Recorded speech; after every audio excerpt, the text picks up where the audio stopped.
So as you go through your own uncertainty, pay attention to what brings you joy. Welcome to the Soul Sourced Podcast, unconventional business advice for the highly creative, secretly sensitive, and wildly ambitious entrepreneur. I'm your host, Christine Kane. Let's do this.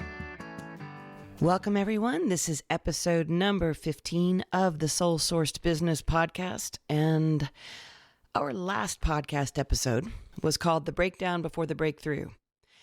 And I didn't want to call this The Breakdown Before the Breakthrough Part 2, because I already did a Part 1 and Part 2 of one of my previous episodes, and I'm already tired of doing that. I'm only on my 15th episode here, which doesn't bode well if I'm already tired of my own tactics. So even though this is a bit of a continuation of our last episode, I'm giving this one its own kicky title. And this is called How to Reinvent Yourself. So everyone loves a good tale of reinvention. And that's because we can totally get behind that fantasy moment where you announce to the world, I'm done with this. I'm off to new lands. I'm going to reinvent myself. And then suddenly shifting gears and slaying monsters and living out some epic Joseph Campbell-esque hero's journey storyline. But folks, I'm going to go ahead and say it. That's not how it works. In fact, the whole idea of reinventing yourself is kind of a lie. Now, this doesn't mean that the title of this episode is a total lie. It's not like those email marketers in the 90s who wrote subject lines like sex, and then the body of the email said, now that I've gotten your attention. So the title of this episode isn't that kind of a lie. But here's the thing. Reinvention stories are told from hindsight. And hindsight is a game the ego loves to play. It likes to step in and take credit and kind of rearrange the whole story so that it looks as if it had control from the start. Reinventing yourself sounds so much cooler than total meltdown or breakdown, which is what we talked about in our last episode together. And breakdowns, especially in your business, are messy and ugly. And you never really know if it's reinvention that's happening or if it's all just a precursor to guys in white lab coats coming to carry you away and put you in a room for the rest of your life. Breakdowns never feel like those oft-touted tales of reinventing yourself. A good old-fashioned breakdown will make you feel like everything's going to hell and you've lost your freaking mind. But then, after all the messiness starts to open up into some kind of new order or creates some kind of outcome when the breakthrough happens, guess what else happens? The mind, or the ego, or the little me, likes to enter the scene and then take all the credit.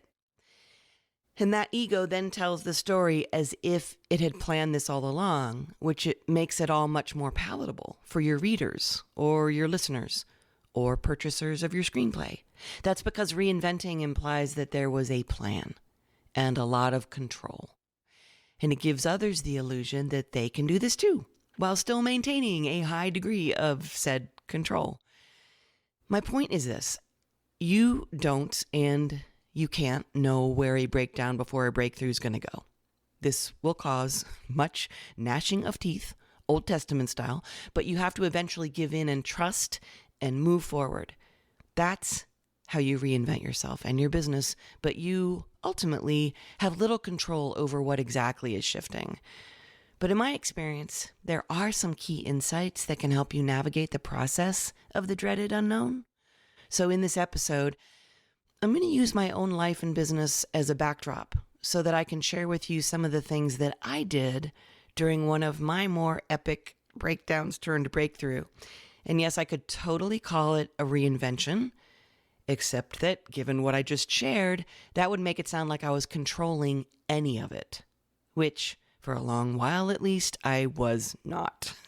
I'm going to share the story of how I walked away from my work, business, life as a fairly successful touring musician and songwriter and indie record label, and started a coaching company online that ultimately became a multi-million-dollar coaching company that has now served thousands of clients from around the world. Like it stuns me. People have come to Asheville to our retreats from Iceland. I mean, multiple times from Iceland and Germany, and multiple times from Australia and South Africa. So it's been this international growth that I could not have planned. So please note that as I'm sharing this, I'm sharing it from my perspective now. I have the gift of hindsight. And when you're in this kind of change, when I was in this change, you don't get hindsight. Your entire mandate consists of one word, and that word is trust. So if you're going to take this idea of being soul sourced, like for reals, it ultimately means that you pay clear attention and you're willing to know yourself, including your mucky parts, and you trust. So your business is always talking to you and you listen, which ultimately means you move to a different rhythm than many of your peers or other business owners, or as my case was, other artists and musicians. And you sometimes look like a freak to those people. And I'll share a story of that as we close this episode today. So just for timeline purposes, I'm going to begin this breakdown story by telling you that I started UpLevel in 2010. And in some people's eyes, this looked like a total random, out of the blue pivot, but it wasn't. The inner nudges and changes and signs of a breakdown started in about 2005. I felt inwardly, I'm just going to say tired from my music career. And it wasn't just the fact that being on the road constantly makes you start to look like Keith Richards when you're only 35 years old. It was deeper than that. Sometime during that year, after said nudges and signs, I just deeply knew I wasn't going to keep doing music. But the unfolding process of the breakdown or reinvention was 5 years in the making. And the reason for that was because I made a key decision that I'm going to share with you in a moment. But first, I want to share two things about the early stages of a business transformation like this. What can't be emphasized enough is how comfortable we get, how wedged in we get in our identity as this thing we've become. I was a songwriter. Everywhere I went in my city, people knew me as a songwriter and an artist. I got stopped on the street. I got stopped in airports. I performed all over the country, sometimes out of the country. I headlined at festivals, at performing arts centers. I had an office for my record label. It was my thing. And no, I wasn't Beyonce. I wasn't at the level where the whole world would see my breakdown publicly. But I was firmly embedded in that identity as artist and musician. So when you experience the first nudges of breakdown before the breakthrough, the resistance can feel huge at first because your entire identity is involved. It's like, but I'm good at this. I'm known at this. People expect this from me. And your whole sense of self gets fed because you are this thing and you are definable by other people. You fit in their world the way they've decided you fit in their world. The second huge resistance was this voice in my head that said, you're lucky to even be able to do this. You're living the dream. You know, people clap when you show up to work. This barista here, did anyone clap when she showed up for work this morning? No. But you, they applauded for you last night when you got on stage, and they'll applaud tonight. Could you be more ungrateful? And yes, I realize I just said that like Chandler Bing. And that is the second voice, not Chandler Bing, but the other one. That's the second voice that will shout at you to prevent you from even considering any big changes or decisions in your business. Again, it's some version of the ever ubiquitous, who do you think you are voice. So if you experience anything like these two voices or resistances, there can be a temptation to kind of just collapse or make a grand gesture or make some kind of announcement to the world, like just throw it all away and tell everyone you're throwing it all away. It's the classic farewell tour that in music we've seen happen, but then it happens again the very next year and again after that, because grand gestures are not always effective. And I think they're not always what's called for when those first urges and promptings of a breakdown occur. And this brings me to the first insight that I want to share with you if you find yourself in the beginning stages of knowing that something's going to change. And that is this. As much as you can, resist the temptation to go public or get dramatic and make some kind of grand announcement. And this is hard advice to follow, partly because we don't like to muck through the uncertainty and stand with the messiness inside ourselves. We want everyone to know that we know exactly what we're doing here. And a grand gesture makes it look like we have control, like we know what we're doing. I actually toyed around with the idea of just quitting music and letting whatever my next thing was just reveal itself among the wreckage. But, and this is where knowing yourself is so key, what I knew at that time was that if I did that, it would mean my fear was taking the reins, that my fear of uncertainty was driving the bus here. And I didn't like not knowing what my next thing was. And I didn't like knowing that I didn't want to play music forever. But I chose not to quit. I chose to not make big announcements. I decided to just show up and do the work and let the next thing evolve, which, as a card-carrying drama queen, was nothing short of miraculous for me. And that choice taught me so much about equanimity.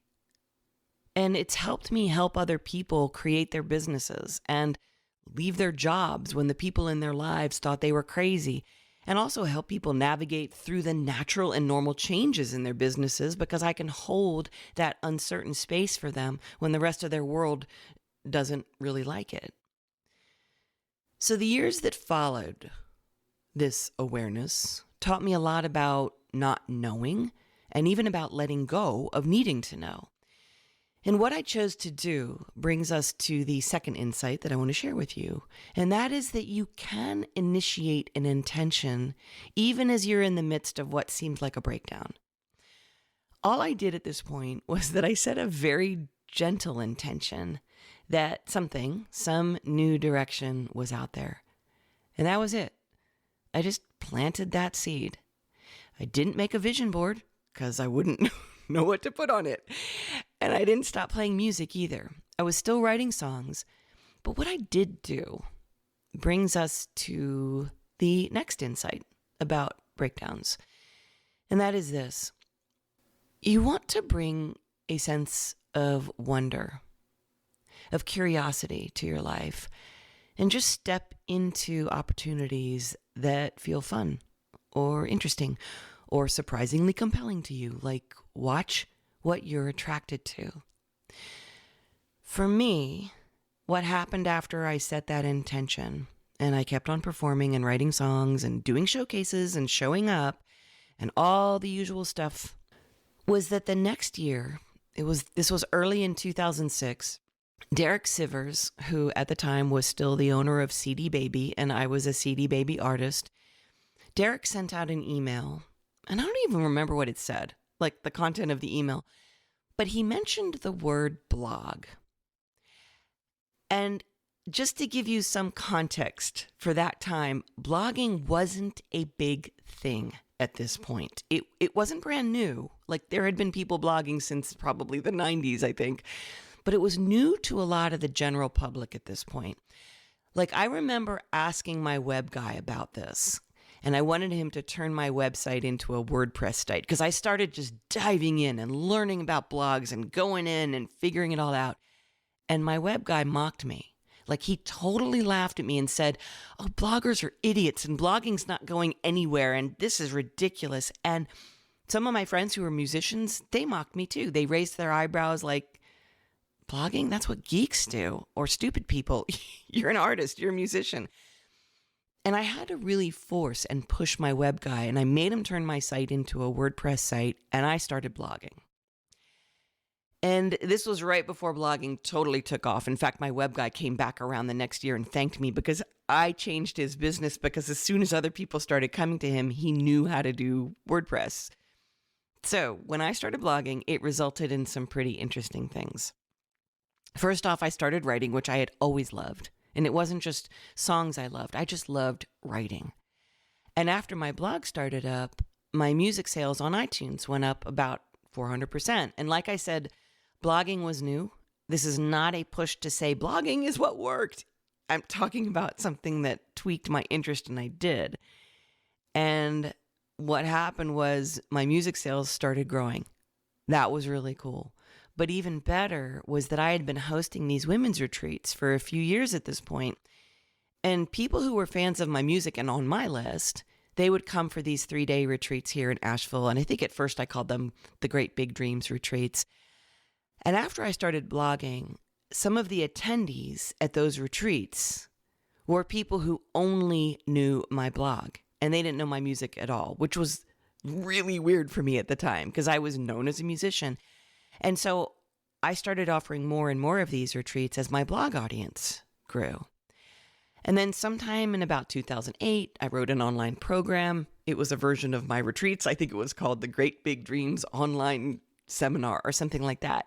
And this was, again, before launches and seminars and programs were a big thing. I thought I was kind of inventing the wheel here, but I wasn't. But I turned that retreat, those 3 days of that retreat, into 5 weeks of daily lessons that I sent out. I did it manually every day. And that turned into what became the Uplevel Your Life program. And of course, that started moving everything forward in my coaching business. And I loved doing it. I loved it. And I had already worked with coaches myself at this point, but without knowing it, I'd started coaching people myself. And this was happening, by the way, while I was on tour. I was on a tour bus with the dance company that had choreographed a ballet to my music. And I remember sitting on the back of the bus, and I was actually coaching clients at that time before our performances in the evening. And then I also started getting invited to speak about creativity and courage and confidence at various events. And then I was asked to do concerts for people after the events. And just to wrap it all up, I made my last CD in 2009. And I didn't ever actually make the big announcement that I was ending music. I never did a farewell tour. I just started coaching people, and that started growing, and I kept following the doors that were opening and the ideas that were coming. And if you listened to that last episode, you already heard me share the next insight, but I'm going to give you an example of what that next insight looked like for me at this time. And this is, I asked you guys to pay attention to delight, like what lights you up. If you're in the middle of kind of things shifting, really what lights you up? What matters to you? And I'm going to share one instance that, looking back now, hindsight, was a key moment that started to show me what was calling me forward now. So there was this one night, and I was signing CDs after a performance, and a woman got to the front of the line, and she wouldn't let me sign her CDs until she shared her story with me. And she pulled out this manila folder, and she smiled, and she started pulling out her documents in the folder. And she said, "These are my tax documents from last year, and I'm blaming you for something." And she told me that she had her own business. And then she told me she had to pay more in taxes that year than she had ever paid. And she goes, "That's because I made so much money. And you know why I made so much money?" And she pointed at her revenue number on her tax form, and it was huge. And she goes, "See?" And she said it was because, and she called it my fault. She said, "I'm blaming you because I listened to your song right out of nowhere every single morning. And that song made me take chances that I never would have taken. And that's how I made more money than ever. And I paid more taxes than ever." And then she concluded by saying, it's all your fault." And that blew me away. Like, my entire being lit up at the thought that I, in some small way, had inspired someone to be bold and to take action. And now that I can look back from my perspective now, I believe that it was that night, like this was years before I had ever imagined coaching.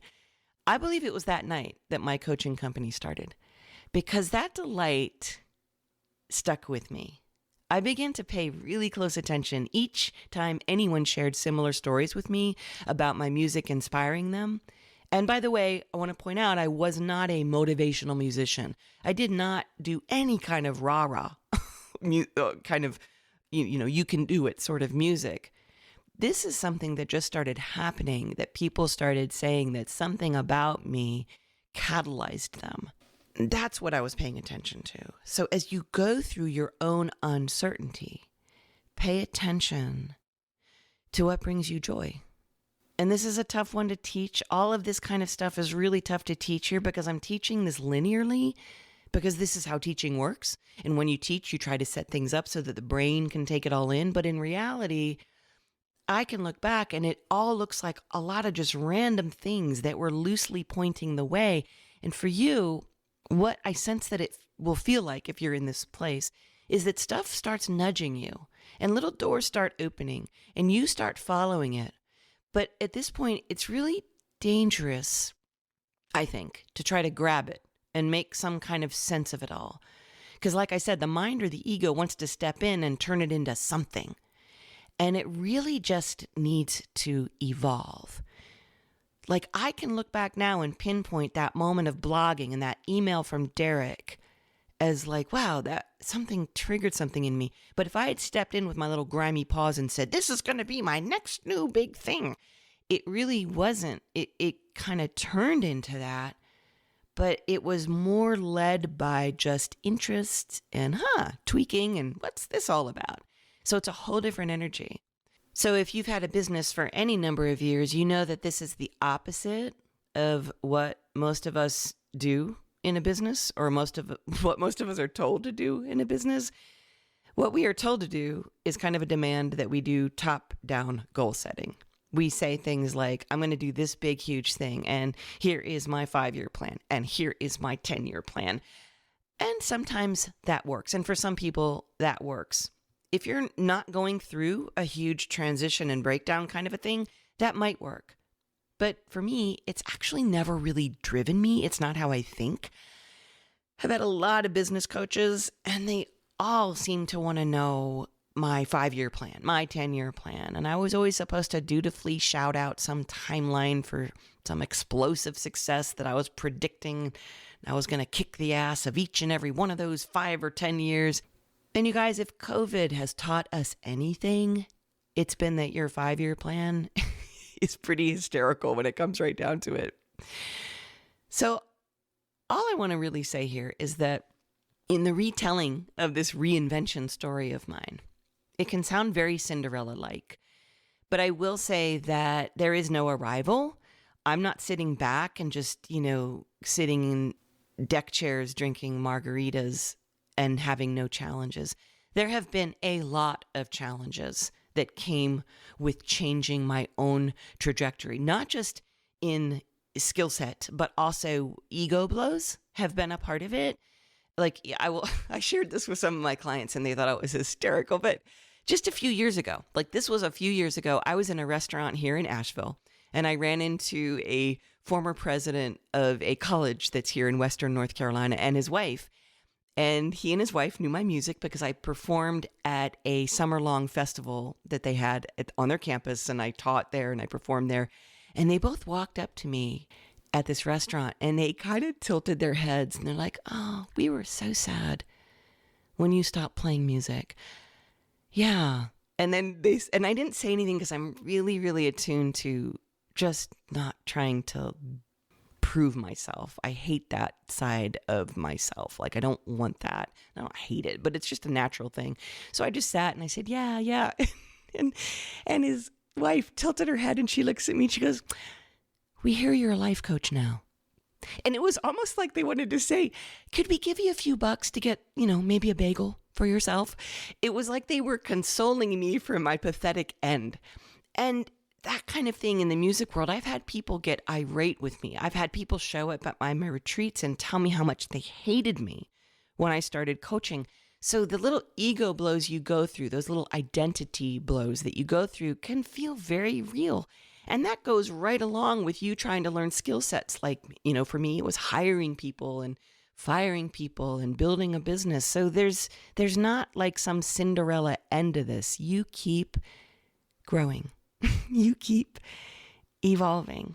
And I've seen this kind of challenge, not just in my own transitions, but in others as well. I've coached, like I said, thousands of people at this point. The opinions and the approval of other people, and also the fear of money, can keep all of us from ever exploring new directions, or letting go, or taking the time to be nobody, or in my case, to be a life coach, or having people project their expectations and their stuff onto you. Even the mere fact that I talk about this kind of stuff, this breakdown stuff, this reinvention stuff in relation to business, it makes business folks and coaches and strategists tell me that I'm woo. Or one of them said, "Oh, you're all Zen now." Or, some other such shit. And I have learned that people don't really actually see you anyway. They just project whatever they think you're up to these days. And so this all brings me to the question that I would leave you with here. And that is this: if money and people's opinions and people's approval were not even in this picture, what would you try? And that's not a question you answer on the spot. It's a seed to plant.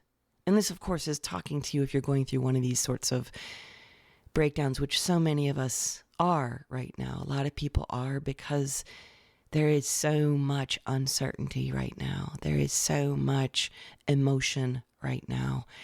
And it's totally worth starting to see what's trying to be birthed inside of you right now. All of this is something to truly play with, because at the end of the day, your work, your business, your life, there should be some sense of peace there. It should open you up. It should grow you and be joyful at some level. I'm not talking bliss and, never-ending passion. At the end of the day, ultimately, reinvention is always happening. But there should be some sense of peace with it. And I'll just remind you that control is a ridiculous illusion for all of us. I don't care how much control you think you have, because the truth of it is, even though I'm doing this podcast, even though I have a book coming out, I have not arrived. I have gone through many breakdowns. I have had a massive shift, like a pivot, a reinvention, breakdown to a breakthrough here that I've just told you about. All kinds of change with that. All different financial levels I've experienced. And I'm still learning and growing and imperfect. But the alternative was to stay on a path that I knew I wasn't right for anymore, and to ignore the callings that were clearly happening, and to not trust my own life or my own business or my own wisdom, which is a trade-off that I hope that you never make. And I hope I never make either. So thanks for listening to this episode. And I know this doesn't apply to everyone. And maybe you know someone who's going through this. By all means, send them to this episode. Maybe it will lend clarity to their next steps. And I hope that it does. So we're getting closer and closer to the release date of my book. It's called The Soul-Sourced Entrepreneur: An Unconventional Success Plan for the Highly Creative, Secretly Sensitive, and Wildly Ambitious. Right now it's on Amazon.com for pre-sale. And if you're subscribed to this podcast, I will alert you when we dive into next week's episode. And you guys, thank you also for your very kind reviews that you've posted. I so appreciate your feedback. And I so appreciate you. And I will talk with you next time.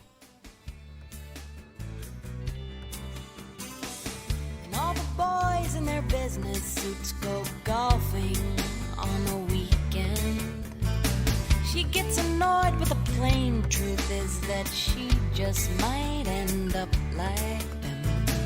And all of a sudden it's pitch black, and all of a sudden she's 1 year older, and all of a sudden the clock's turned back today, in fact. And she says, no, if I were me, I'd live my life, get out and see what the world is like. The only thing they'll be saying is she's different now, and she lives down south, and she says to say hello to